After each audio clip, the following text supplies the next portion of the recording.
Alors aujourd'hui, pour les journées du patrimoine, on va visiter une expo de fossiles sur les Faluns à Douai-la-Fontaine, dans la rue des Arènes, aux Arènes de Douai-la-Fontaine. Oh, silence les gladiateurs, là on s'entend plus. Ah ça, pour se tortiller le fion sur le terrain, il y en a, mais par contre pour donner des bons combats, il y a personne. Hein. Allez, c'est parti. Alors ces arènes n'ont rien à voir avec des arènes romaines, hein. Ce sont des arènes qui ont été construites au 15e voire 16e siècle. Donc des combats de gladiateurs, non, on va éviter. Cela dit, on va peut-être se dépêcher un peu parce qu'ils m'ont dit qu'ils allaient lâcher les lions dans 10-15 minutes, donc on va éviter de trop traîner ici. Hein. Ici, nous avons les loges. Il y a Michel Sardou qui s'est changé là-dedans. Oh, ça nous rapproche encore plus de cet homme. Oh, sensationnel. L'exposition se situe dans la cave d'Agobert. Alors, allons-y. Alors, voici la cave d'Agobert. Est-ce que je dois pour autant mettre ma culotte à l'envers? Je nous ai pris un petit questionnaire. On va le faire ensemble, ok? L'âge de la roche la plus vieille de France et d'Europe est de 2,1 millions d'années, 10 millions d'années, 2,1 milliards d'années. Ah, bah elle est là. Elle est là, elle est là. Ah bon, bah écoutez, il faut cocher 2 milliards d'années, hein. Il faut cocher. Allez, hop. Le Falun désigne un sable riche en fossiles, un calcaire riche en sable ou un calcaire riche en fossiles. Bah, vu la tête des bestioles, ça a l'air d'être du sable, hein. Ça a l'air, en tout cas. Ah mais oui, c'est marqué là, en fait. Un sable avec des fragments d'organismes, les fossiles. Ok, c'est bon, c'est ça. Allez hop. De quel étage géologique datent les Faluns du bassin de Douai? Tortonien, cénomanien, bajocien. Ah, tortonien, ça ressemble à une tortue, on va dire que c'est tortonien, hein. Ah bah oui, c'est aussi c'est marqué ici aussi. Ah bah franchement, on est vraiment trop fort. Le mégalodon, Megaselachus megalodon, est un requin à grande dent. Sa taille moyenne est estimée à 26 mètres, 16 km. 16 km, putain la vache. 16 mètres. Je suppose que la réponse est ici, hein, on voit un gros 6 marqué là. Donc ça doit être 16 mètres. Il faut savoir aussi que la taille et le poids du requin mégalodon sont estimés sur celle du grand requin blanc. Parce que c'est estimé comme l'ancêtre du grand requin blanc. Mais bon, on peut pas en vouloir aux gens de garder cette taille là, hein, c'est pratique. Relie chaque image au groupe qu'elle représente. On a exactement les bonnes images là. Hop, on a les bryozoaires, les coraux et les spongiaires. Spongiaires, les éponges. Ah mais c'est tout moche, qui c'est que ces machins-là? L'erc. Ah regardez, c'est Charles Darwin. Ah non pardon, c'est Charles Lyell. Allez, on commence la visite par les spécimens actuels. Suivez-moi. Ah c'est pas mal, c'est pas mal. Ouais. Collection Musée des Sciences de Laval. Il y a un musée des sciences à Laval? Pas au courant. Ah, du crabe honteux, c'est mon préféré. Il est tout mignon. Oh.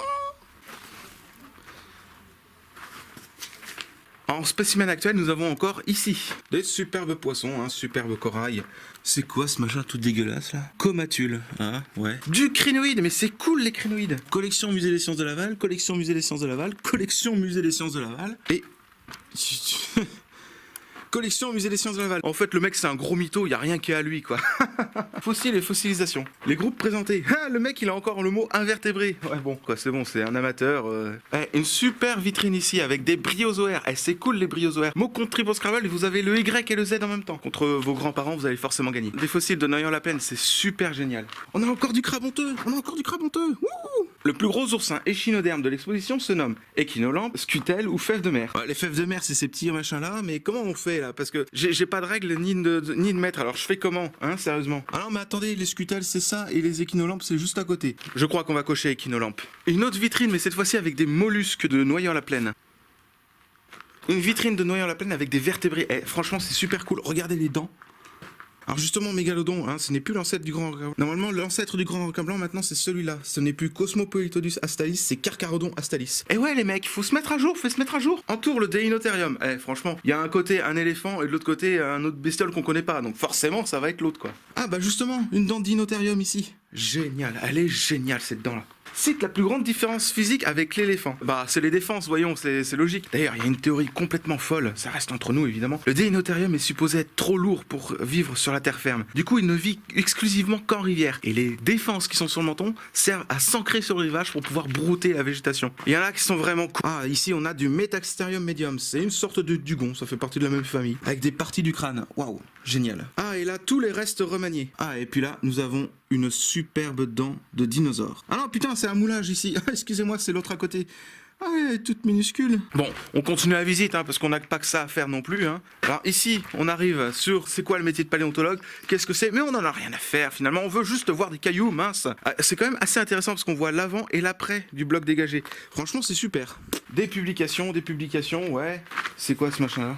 Un inventaire paléontologique, d'accord. C'est chiant à mourir. Ah là, on arrive sur des vitrines des fossiles de Douai-la-Fontaine qui datent aussi de 11 millions d'années. Bon, c'est dans les coquilles. On s'en fout les coquilles, nous. On veut voir des dents, nous. Attends.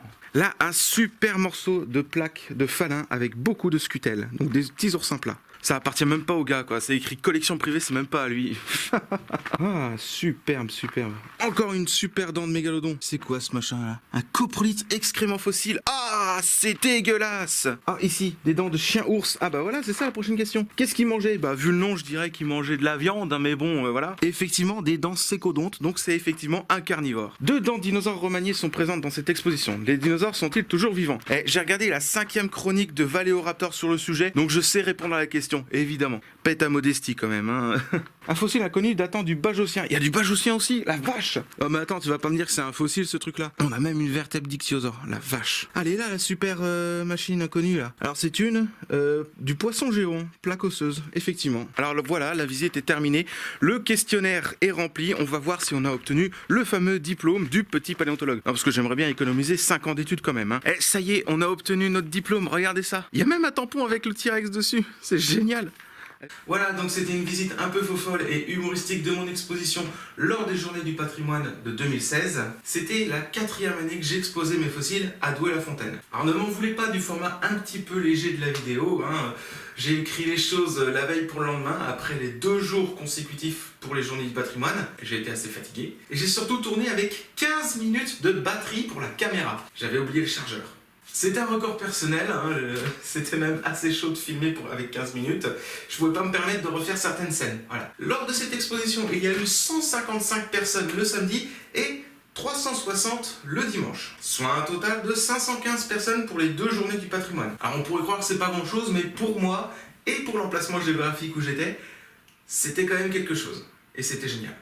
Concernant les paléo-questionnaires, 50 enfants, plus ou moins grands, sont repartis avec le diplôme du petit paléontologue. C'était la première année que je faisais ce genre de choses et je n'ai pas été déçu. La 7e chronique est écrite, je devrais faire le tournage sous peu.